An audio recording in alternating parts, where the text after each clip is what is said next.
It's the Shatkin First Down Pregame Show, presented by Dr. Todd Shatkin and the Aesthetic Associates Center, with your hosts, Rich Gaenzler and Dr. Jared Shatkin, and our special guest, Buffalo Bills alum Steve Christie.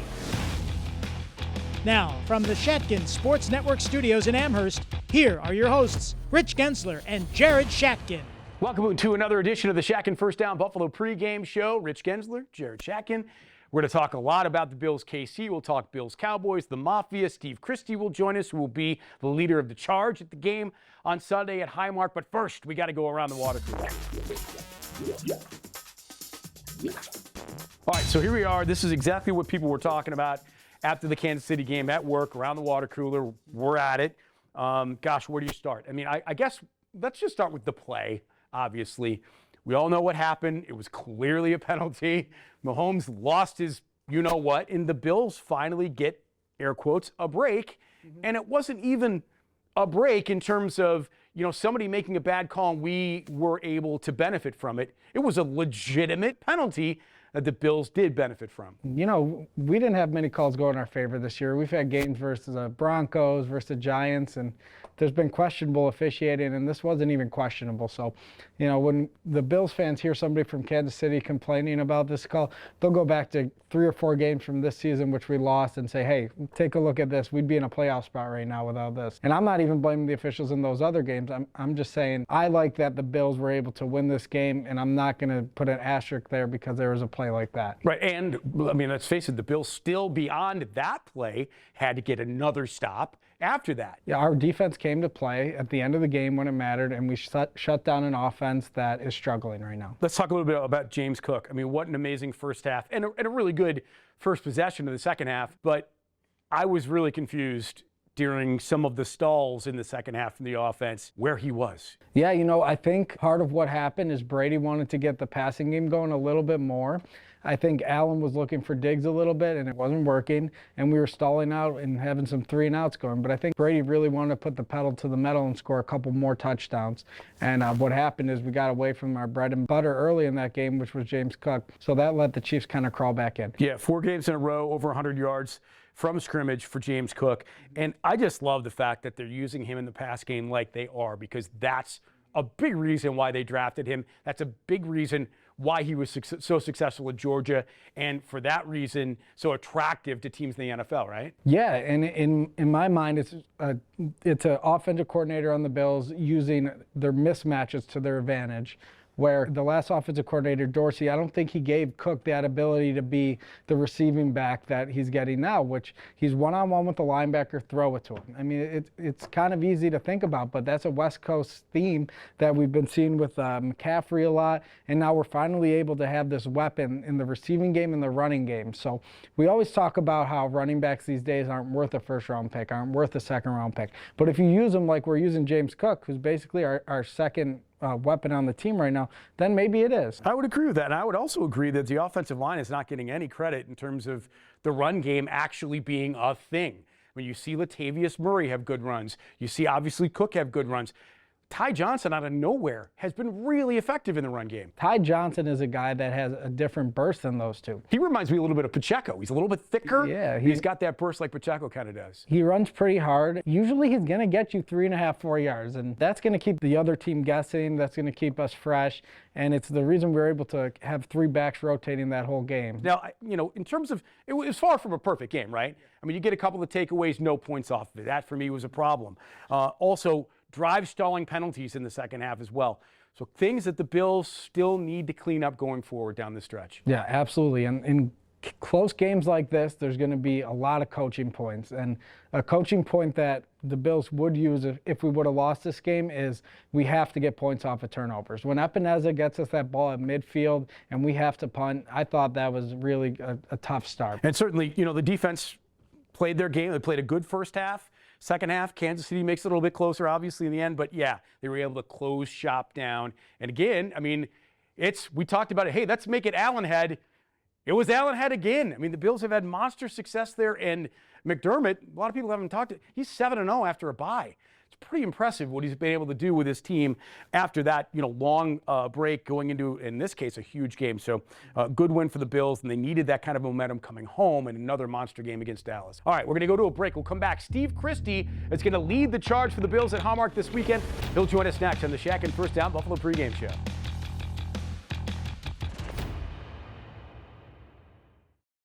Hi, I'm Dr. Todd Shatkin here with Hall of Fame running back Thurman Thomas. My family and I have been coming to Dr. Shatkin's dental office for years.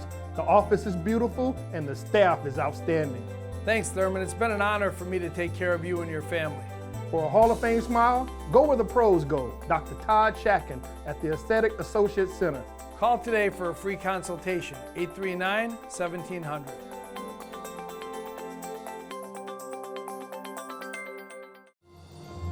Growing up, we always celebrated Christmas. Lots of family, lots of food. I would say the best year ever was when we got our dog Layla. She's now an 11-year-old golden doodle, so that's got to be the best Christmas we've ever had. Here in Buffalo, we have a lot of family and friends, so I'm happy for everyone that supports me outside of the office, and I'm especially grateful for everyone here and the team at Aesthetic Associates Center. From the Aesthetic Associates Center, we wish you a happy and healthy holiday season.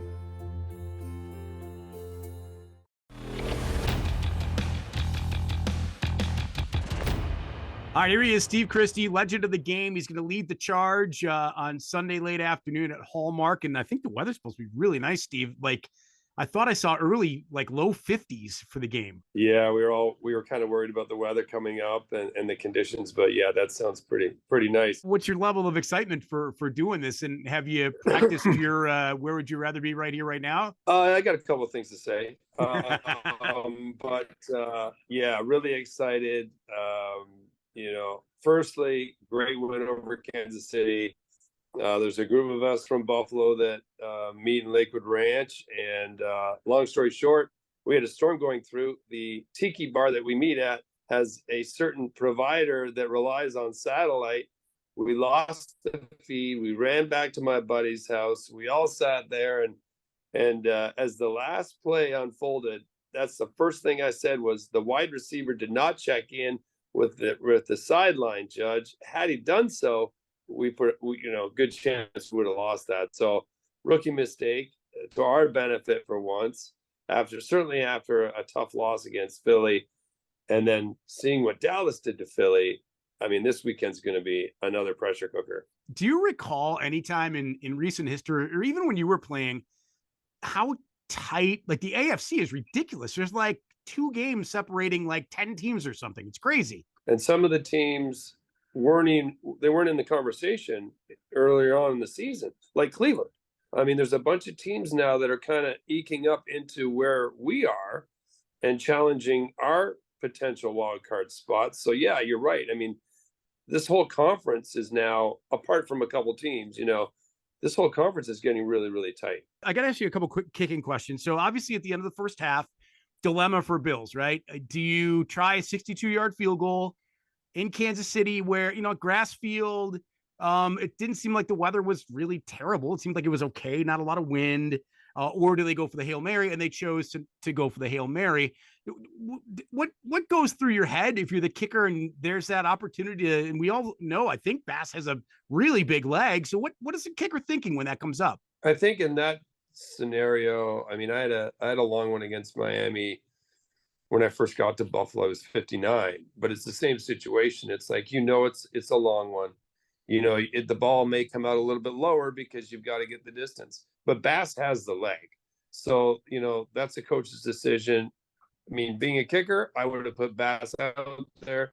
I'm confident that Bass would have made it. I'm sure every kicker in the league thinks they're going to make it. So I'm on the side of, go for the 3 with the understanding that, hey, it's a long one. And, the odds are that, it's not a chip shot. It's not a gimme. Hey, why do you think distance is different in 2023 compared to what it was when you were kicking? I mean, guys are routinely making 57, 58, 59, some 60-yard field goals like it's nothing, and clearing by 10 yards, some of them. Why is it seemingly different? Guys are stronger, but also there was a period there where the league had kicking footballs that you couldn't break them in. They were out of the box. They were awful. And I'm not making excuses for us, but I'm just saying things have changed a lot.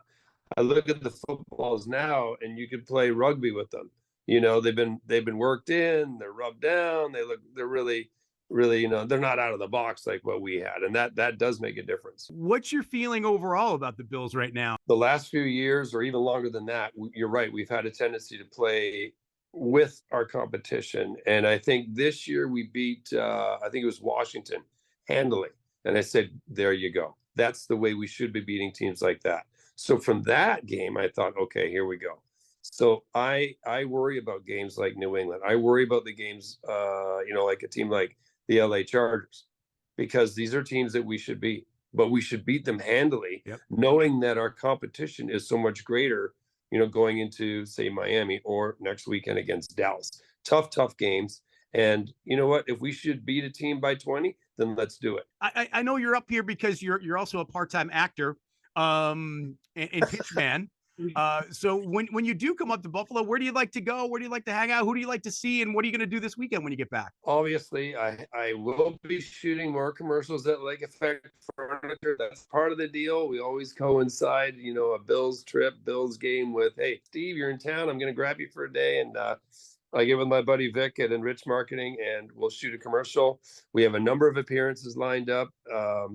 It's always full. Like, you know, we always have a great time with that and catching up with friends and family, and then a little bit of work in there too. Well, we look forward to seeing you, and we appreciate your couple minutes. And I know you're on your way up. You're in the middle of your trip as we speak. So safe travels the rest of the way.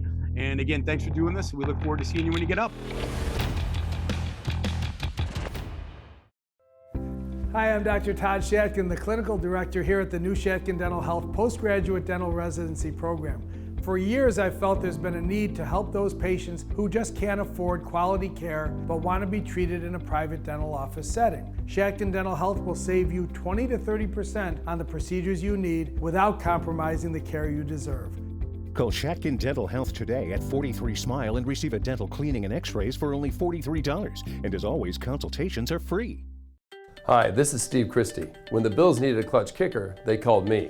When I needed a dentist to care for my family, I called the best, Dr. Todd Shatkin from the Aesthetic Associates Center. Dr. Shatkin and his team have provided us with the care that we need. Are you embarrassed to smile because of loose dentures or missing teeth? You can be you again with Shatkin Mini Dental Implants. Call Dr. Todd Shatkin today at 716-839-1700 or go to drtshatkin.com.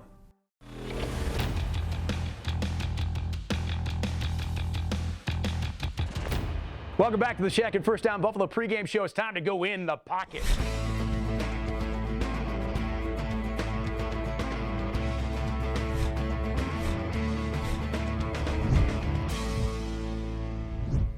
All right, here we go. We've set it up nice. The line is kind of like this, so your pocket's wonderful, Sam Castronova, to talk about our opponent this weekend. Our opponent, the Bills' opponent.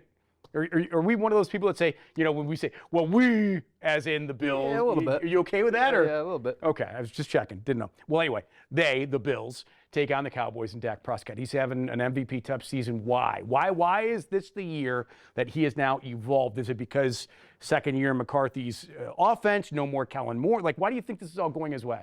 Yeah, I think he's getting comfortable with McCarthy. I mean, the second year, like you said, he's getting very comfortable. The receivers seem to be on the same page. He's limiting the turnovers. I mean, the last, 7 or 8 weeks, like his numbers are incredible, and he's playing well against some better competition, which in the past people would always say he would never show up for the big game. So right now he's playing as good a football as anybody in the NFL, and we got a tough test Sunday, and hopefully somehow the weather can mess him up a little bit. Yeah, right. I mean, he's got a really good offensive line in front of him too. That always helps, right? Yeah, which is crazy because they used to be run first, pass second. Now they seem to be kind of throwing the ball to set up the run because they were struggling earlier in the year to run the ball, and they've looked a little better the last few weeks. Yeah. So what do you do to contain Dak Prescott? Well, number one, you shut down his number one guy in CeeDee Lamb and try and bracket him. Yeah, try and bracket him, jam at the line.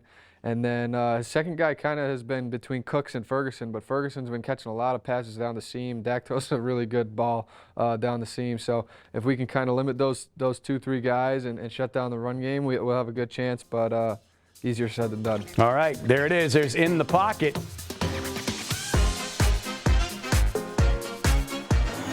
Welcome back to the Shatkin First Down Buffalo pregame show. We have the round table and the Mafia members. Of course, Dr. Jared. We got Mark over here. We got Sam here. Bob DeVita's back again for another week.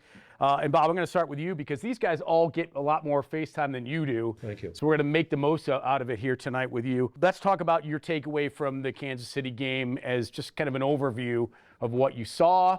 Were you impressed by the way they played? Did you come away feeling better about the team or the same after the Jet and Eagle game? I came away feeling better. I mean, I like the play calling from Brady. I just wish they would have used Cook more in the second half. He was knocking off runs at 8, 9, 10 yards, and they just completely stopped doing it. I mean, I think he's the second best offensive threat next to Diggs on our team. I think I went into this second half like everybody else. Josh threw the interception before the half. We lost momentum. And then we stalled, 3 and out twice. And then here we go again. We can't score. And, Kansas City comes back. And we finally got some calls. Right. Yeah. For once. Sure. Mark, I'm going to piggyback on something he said talking about the pass game. Yeah. Boy, I'll tell you what. In watching that game, I was just blown away at how unopen the Bills receivers were getting. I mean, there was virtually no motion in the offense. A handful of plays when Cook made his plays had to do with motion. But in terms of the receivers getting, I mean, Gabe Davis was a complete non-factor in that game. Non-factor. Diggs, I mean, they're doubling them, but our guys, they're just not getting open. You watch these other games, these wide receivers are open. Yeah. And Diggs was always like that, but something, I don't know if it's the setup or what's happening. It was pretty random, the play calls that were successful to the non-traditional go-to guys, Sam, in the wide receiver core, in terms of Hardy and Sherfield, right? They just kind of randomly popped up with 20, 25-yard gain plays, and then they went away like they always do.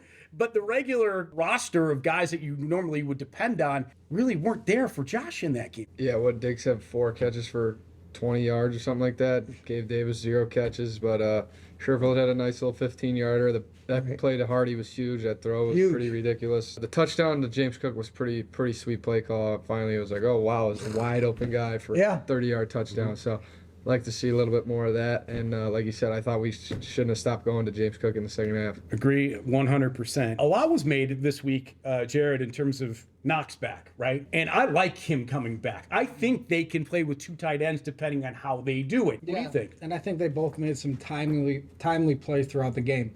And I think that's something that the Bills' offense was doing, is they were playing a defense that was pretty good. Yeah. Especially on the outside. And Diggs and Gabe Davis were really not the mismatch in that game. The mismatch came in the middle of the field with guys like Kincaid and Dawson Knox and James Cook. So you were able to see James Cook get 2 big plays. And honestly, in a tight game like that, a couple big plays is really what you need. And we were able to score some points at first, and our defense was able to hold it down. And that's like a playoff game. Survive and advance. You win 20-17. We survived. Let me go to you about the end of the first half. What did you make of how that all played out in terms of not trying the long field goal and then going for the Hail Mary at the end? Well, I think all year long it's been extremely difficult questioning McDermott with his time management when the game is on the line. I personally think, and I've seen it, that our kicker can hit a 60 or 65-yard field goal. Show the confidence in him, just like you need to show it in your quarterback, that he can make the kick. I mean, our kicker can make those long kicks. I just wish he would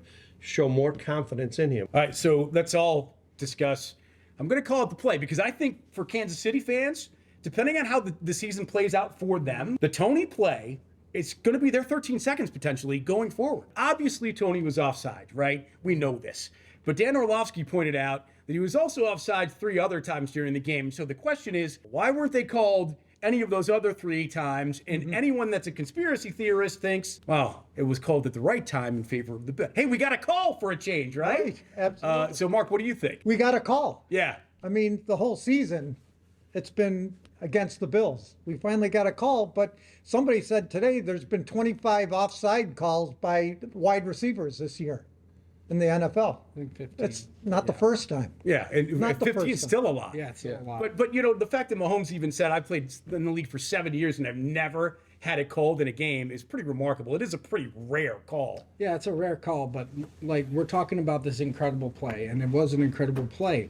But the flag was thrown at the beginning of that play. Right. The flag was already there. That play was going to be called dead, and And the only thing that could have happened is a successful Bills play. Right. So every time there's a pass interference in the end zone and someone makes an incredible play, what are we going to be like, oh my God, like that was the game but it's a penalty. It's a penalty. So, and the way Mahomes acted after the game was obviously so childish, and it was something that Josh Allen will never do in his life. I can promise you that. He's had class every single time.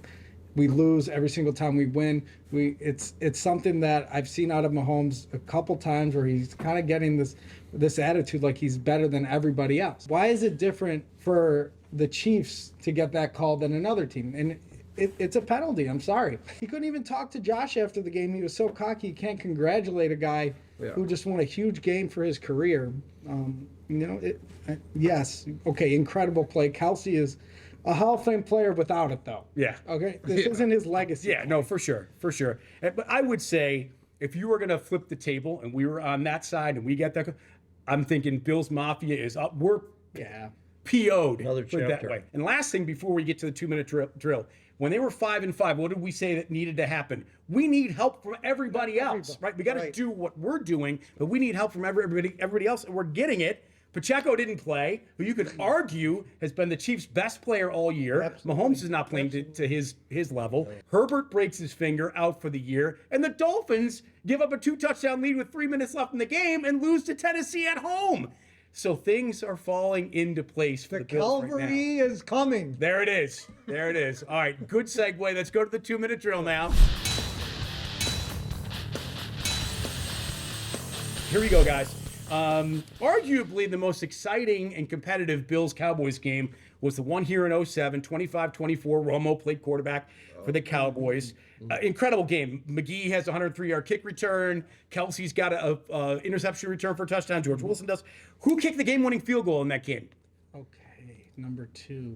He's still in the league, if I'm not mistaken. Nick Folk. Yes, sir. Wow. Well done. Romo threw, 4 picks that game? I believe so, yeah. Last game they played against each other was in 19 in Dallas. Singletary caught a touchdown from which non-quarterback in that game? John Brown is right. Wow. Well done. You three guys, very quickly, your score prediction. What do you think? I'm going to go Buffalo 31-20. Okay. I'll go Buffalo 31-27. Mark. Buffalo 42-40. Great job, as always. Come back. Jared and I, we're going to talk about the Bills and the Cowboys in depth when we return on the Shatkin F.I.R.S.T Buffalo pregame show. It means a lot to be able to work with my dad to continue this legacy that we have going on. I had many implants. Once I got them, it was like the old me came back. The changes you can make in such a short period of time in somebody's life, have somebody in the chair crying because they finally have a full set of teeth.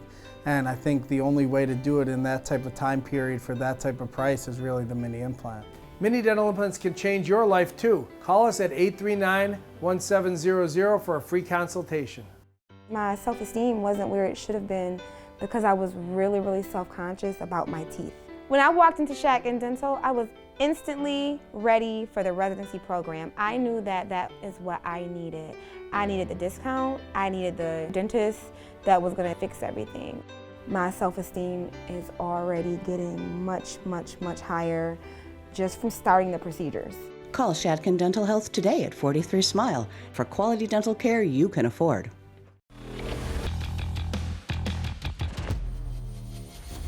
All right, final segment of the Shatkin F.I.R.S.T Buffalo pregame show. Rich Gaenzler, Dr. Jared Shatkin. Bills, Cowboys. I mean, the Cowboys have had a great season, 32 points per game. They're giving up only 18 to their opponents. I mean, go down the list. They've won 5 straight. They're averaging 40 points per game in that stretch. That's nuts in the NFL. 30-plus points in 10 games this year. They've only allowed 2 teams over 20 points defensively. It's just nuts statistically what they've been able to do. All 3 losses, though, have been on the road, which is kind of interesting. And obviously, in terms of individuals offensively, Prescott's having an MVP season. Lamb's unbelievable, arguably the best wide receiver in the league right now next to Tyreek. Gallup, Cooks, Ferguson, great offensive line. Defensively, flip it over. Parsons, Lawrence, obviously in the back, defensive backfield, Bland and Gilmore. And just, I mean, they don't have a whole lot of weaknesses. So my question to you would be, what are you more worried about, the Cowboy offense or the Cowboy defense? I'm more worried about the Cowboys offense than the Cowboys defense because I trust that the Bills offense is going to be able to move the ball versus them. You know, when you have superstar players like Josh Allen and Stephon Diggs, I do think they're going to be able to make some noise in this game. But the Cowboys offense is just so talented up front. They're talented at wide receiver. Even their second receivers are, even their third receiver is a borderline second receiver. You know, Brandon Cooks has started to come on late. Ferguson, they got a tight end that's finally starting to make awesome plays. And the Cowboys offense is kind of just, it's like an all-star team out there. So this is a marquee matchup at every position. Why are you convinced? Because Diggs has been really quiet the last month, let's say, right? Gabe Davis was invisible against Kansas City, right? You got Kincaid and Knox who are contributing, and now Cook as a weapon. But what makes you confident against Gilmore in that secondary that Diggs is going to kind of break out? Why is this a breakout game, do you think, for Diggs? Because their cornerbacks are so aggressive okay, that Diggs' route running is going to be huge this game. Snead on the Chiefs did a really good job being patient with Stephon Diggs. But Deron Bland and both Stephon Gilmore will bite on a double move at some points. And I think Stephon Diggs is going to be into this game. He's going to be a dog. We're going to look for him all the time. I think this is going to be a huge game for Stephon Diggs. Maybe Gabe Davis can also have another breakout game because, you know, a guy like Stephon Gilmore could match up with him well, could be physical up front, but maybe Gabe Davis can get the deep ball going in this game. I think they have some holes in the middle, too, where James Cook can take advantage of. Yeah. And they've been letting up some points. I think the players for me to watch in this game is the Bills O-line. Micah Parsons can come from monster. Anywhere on the field. And that means everybody has to account for him at one time or another, whether it's Dawkins or Brown on the edge or somebody in the middle. They're going to find a way to get Micah Parsons to Josh Allen. That, for me, is the thing I'm most concerned about. And I know it's crazy. It's one guy. Yeah. But that's the kind of impact he has. Yeah, he's super aggressive, too, though. So that's another theme for this defense is they make a lot of splash plays. So if we can catch them on a blitz, I guarantee you Josh Allen has a run for a touchdown on that QB draw up the middle. I called it the first two touchdowns last week, by the way. I said James Cook going on a linebacker touchdown, Josh Allen running through the middle. I see this QB draw play being big. I see the screen game with James Cook being big. I think you have to use what the Cowboys are best at against them. This is going to be a really interesting matchup because both teams are well coached. Even though a lot of Bills fans won't say they're well coached. And they're really starting to play their best football right now. Yeah, I was going to say they both come off huge victories in their conferences, right? All right, so let's get a score prediction from you. What do you think? I think it's going to be a high-scoring game. I think the Bills are going to win, even though I did pick the Cowboys to win this game earlier, but that was only one of my two losses. So I think the Bills are going to win 35-31. Wow. I'm going to go 30-27. Same thing. I think it's going to be a high-scoring game, and it'll be a one-score game. And you know our history with one-score games. Yeah, we're going to be biting our nails the whole game. No doubt about it. I promise you that one. No doubt about it. Well, great job. Thank you to the Mafia as well, to Steve Christie, and for you for watching. Thanks also to Dr. Todd Shatkin, Aesthetic Associates, and Shatkin Dental Health. All right, go Bills. Beat the boys. Look, we're red, white, and blue. We're America's team, right? That's right. And we'll find out for sure Sunday at Highmark. Thanks for watching. This has been the Shatkin First Down Buffalo Pregame Show.